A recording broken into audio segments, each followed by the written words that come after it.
accidents tremendously in Delhi. The Central Road Research Institute has estimated that by carrying 22 lakh persons by metro, Delhi Metro has saved at least 200 lives being lost on the roads every year. That's very heartening. Yes, That's really very yes, heartening. It's yes. one of the human stories that come out of something like this. What was a day in your life like when you were working on the metro? Well, normal thing, I used to get up at 4:30. 4:30? Who gets up at 4:30? In Delhi, I used to wake up at 4:30. Nowadays, I wake up at 4 o'clock in Kerala. That's the secret of all efficiency, I tell you. 4:30 I get up, then I do the normal routines and then do some pranayam. Then I read Bhagavatam, Srimad Bhagavatam for about 45 minutes. Every day? Every day. Religiously, whenever I am at headquarters. Because when I am on tour or traveling, it's not possible. Yeah.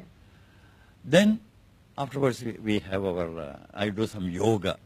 My God. I do yoga about 45 minutes, have my breakfast, and leave for the office early. I'm one of the first to reach the office. Yeah, the reverse clock is running in your head 24/7, I see. But I've also heard that you also never carry files at home and nobody can call you unless it's an emergency, which is like the best way to do things. Is that right? Or is that a rumor? No, it's true. I don't carry work home if I could manage it. Because I always felt that at home I must have the time privately for myself and my family. Unless there's an emergency, I don't encourage people to contact me also over phone. Wow. This is nothing short of a perfect life. But then in the office we are very busy. Everything is done in the office. Yes. So 9 to 5:30, we manage to complete all the works within that time. I was reading about you and it said that you've been transferred about 25 times. And I think the wisdom of the Gita, somewhere you said, had kept you grounded. Is that correct? Well, to be precise, in my first 15 years of service on the Indian Railways, I got 25 transfers. How is that possible? So somehow it happened like that. Okay. Some of it is, I would say, planned for my future career, because they wanted me to expose to various aspects of railway working. That is one way. The other was because I was handy available as a bachelor. I can be shunted anywhere. That was another reason, perhaps. So you saw a lot of the country. Yes, but that really helped me quite a lot.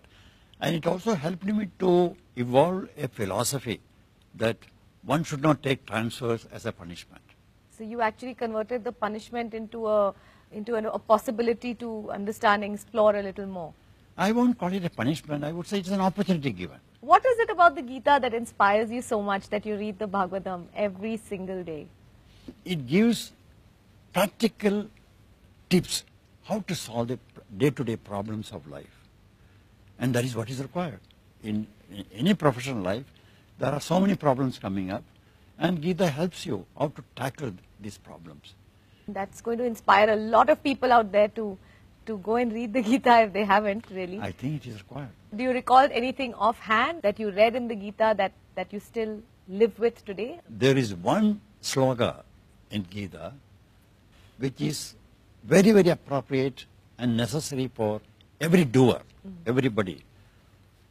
Mukta Sango Anahamvadi Dhrityutsaha Samanvitaha Siddhi Asadhyo Nirvikara Sakarta Satvika Uchyade.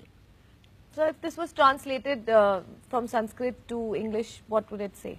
It only means whenever you do a work, you should not be bothered about the fruits of that work. I mean, you should not expect any gain out of the work for yourself. Then you should do it in such a way with full dedication and full enthusiasm. And you should not be dismayed by the good results or the bad results. A man who views his work in that fashion is a virtuous doer. It means that. And that's what you embodied for yourself as well. That is what I practice. Ethics and standing up, like you just mentioned.